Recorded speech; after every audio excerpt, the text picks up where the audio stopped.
Seasons, creepings, flesh wound radio freaks, and welcome to another episode of the 12 Days of SLASHmas. I'm Daniel Shine, joined by Predator Todd Loya, Good evening. Pugs Dread, Namaste, bah humbug. and Mike Kruger. Ho, ho, ho, bitch.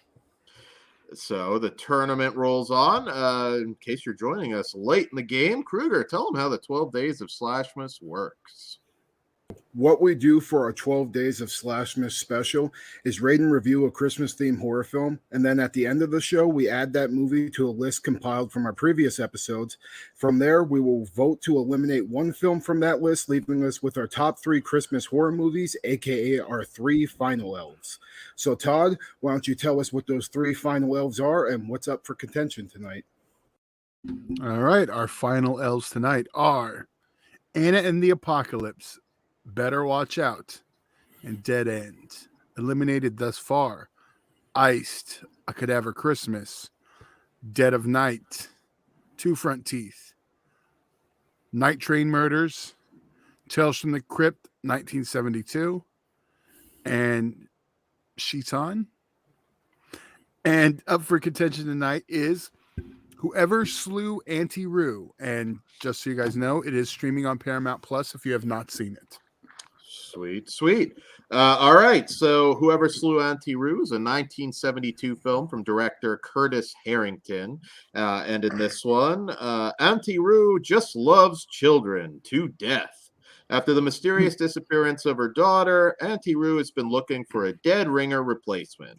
And this time she's found one from the local orphanage. But what is she to do with this girl's pesky brother when he discovers Rue's terrible secret in the attic? All right, so this was actually a big surprise hit for AIP late into Shelley Winters' career. This one was quite successful.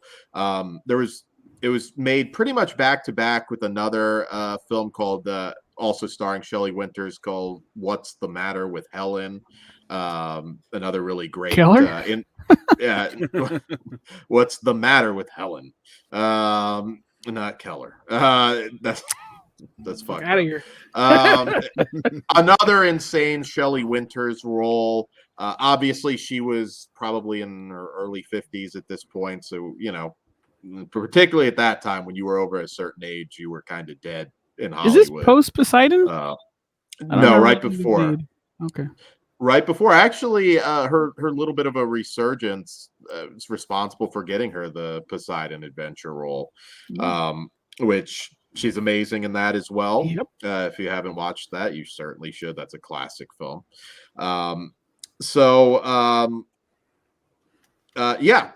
Curtis Harrington, obviously an underappreciated legend. I mean, he is responsible for so many great horror films, and Ruby, one of my personal favorites, Queen of Blood. He's just fantastic. If you haven't dived into his filmography, you certainly should. The Killing Kind's another one that I love. And I've always had a fondness for this movie. A lot of people maybe saw it on one of those old MGM double features with What's the Matter with Helen. It was also on a Scream Factory disc with yes. After that one that got recalled, they replaced it and put this on. I can't remember what the other movie was. There's the Kino Blu-ray out for this one. Now there's the Kino Blu-ray too. Yeah. It was originally actually supposed to be a Betty Davis starring role, so things changed when she passed on it. Would have been. Oh, she passed? Not passed. Yeah. She thought it was a little bit too similar to some other things that she had done. And Joan Crawford did then. All right. Yeah. Curtis Harrington was known for being able to handle like difficult older actresses, so that was kind of something he was known for. Very temperamental kind of director. It kind of limited him a little bit. I know he tried to get a adaptation of We've Always Lived in the Castle, the Shirley Jackson story for many years, which we only finally got that in the last few with Alexandra Daddario, actually. But yeah, as far as the film itself goes, I've always loved it. I think she's a very tragic character. I mean, she's intimidating, but really more sad than anything. I mean, you do really genuinely feel bad for her.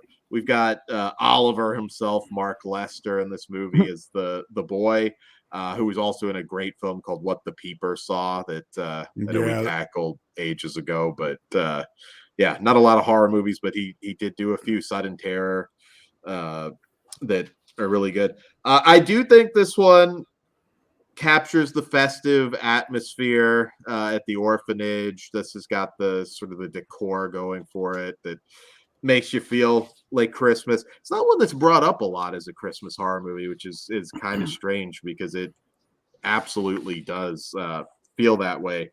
I almost find in some ways, like I said, she's just a tragic character. I mean, the swindlers at the beginning that are just ripping her off, and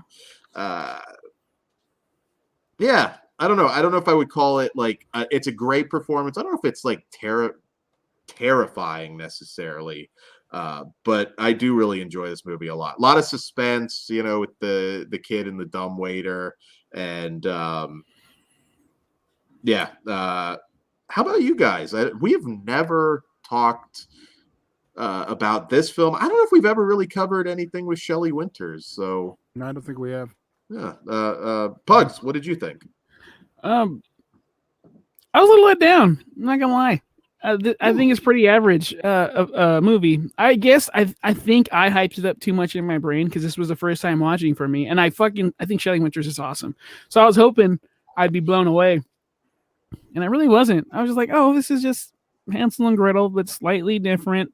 Yeah, there's some cool shit going on, but I don't know. I just wasn't into it like I thought I would be. So it could be my fault for expecting too much. So. You wanted it to be harder. You wanted her to be fucking that corpse. Yeah, basically. and the fact that you mentioned that Betty Davis was up for this role, I'm like, I would have much rather had seen that. She's fucking whatever happened to Baby Jane is one of my favorite movies of all time. So like, well, that's why she didn't do it. She just like wrong, or maybe right, since I didn't really give a shit about this movie. So, yeah, it's Christmassy, but for me, run of the mill. Not to change the topics, but did you ever watch Feud, that FX miniseries? Hell yeah, I did. Okay, I figure. Yeah, I think we might have talked about it ages ago. Pretty great. I wish they would have lasted longer on whatever happened to Baby Jane, but what are you gonna do? How about you, Kruger? I liked it. I didn't love it. I did like the Hansel and Gretel, similarities with the story and the callbacks to that story. That's was really well done, especially with the twist we got at the end, and things aren't really what they seem. It did leave me wanting a little bit more, but you already talked about it. It does nail that Christmas vibe. Like Auntie Roo's house is, completely decorated in Christmas shit, so it gives you that Christmas feeling. And Auntie Roo's character, like the scenes with her daughter are really fucked up, and it's like you already said, you already nailed it. She's a really tragic and well done character, and not necessarily a complete like antagonist in the story either. She's just a really sad old lady that's lonely. So yeah, but overall, I would watch it again, but it's not like one of my favorites that we've watched this season. Would it have been better if she killed a few orphans? You just needed like a little bit of. I mean, if somebody would have got thrown in that oven, then we would have been having a different story. But. How about you, Todd?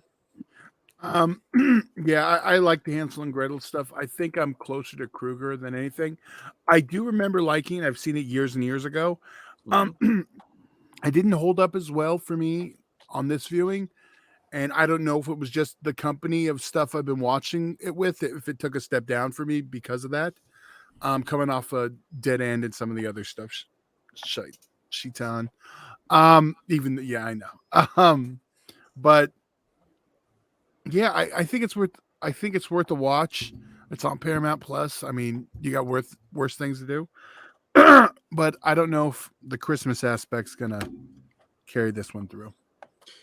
Yeah, and I would say for people, yeah, a lot will have an issue. It's not a particularly scary film, but I do still love it. And great cast: Lionel Jeffries, Ralph Richardson, who we talked about just recently on from Tales from the Crypt, and dive into Curtis Harrington's catalog. Though a lot of stuff's been released on Blu-ray. Ruby's a great one.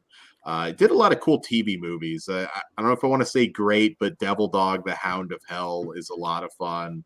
Like I said, Killing Kind. Yeah. How Awful About Alan's another TV movie. Check those out. And, well, I guess we'll go ahead and elimination time. Well, let's rate it first. Oh, yeah, that helps. Never mind. That's all right. Kruger? I was tossed up between a 3 and a 3.5. But I think especially for Auntie Roo's scenes with her daughter, 3.5 is justifiable. So it's my rating. Right on. I am a 2.5 out of 5 with a press play. Give it a shot. I am a 3.5 as well. I don't know that this one's going to scare a lot of people, but I do think it's a really good movie that I love. And fantastic. Shelley Winters is awesome. Yeah. The eggnog got to me today. I'm ahead of the game on the rating. Oh, eggnog. I'm a 3, so I like it. It's like I said, it hadn't held up for me as much. But let's do this. What are we eliminating? We have Anna and the Apocalypse. We have Better Watch Out, Dead End, and Whoever Slew Auntie Roo. Kruger, what are you eliminating? I'm gonna go with Dead End. Wow. Pugs? I'm going to eliminate Auntie Roo.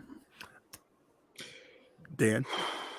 This is a tough one because, I mean, at this point, they all do feel like Christmas. But I am going to eliminate Auntie Roo because, again,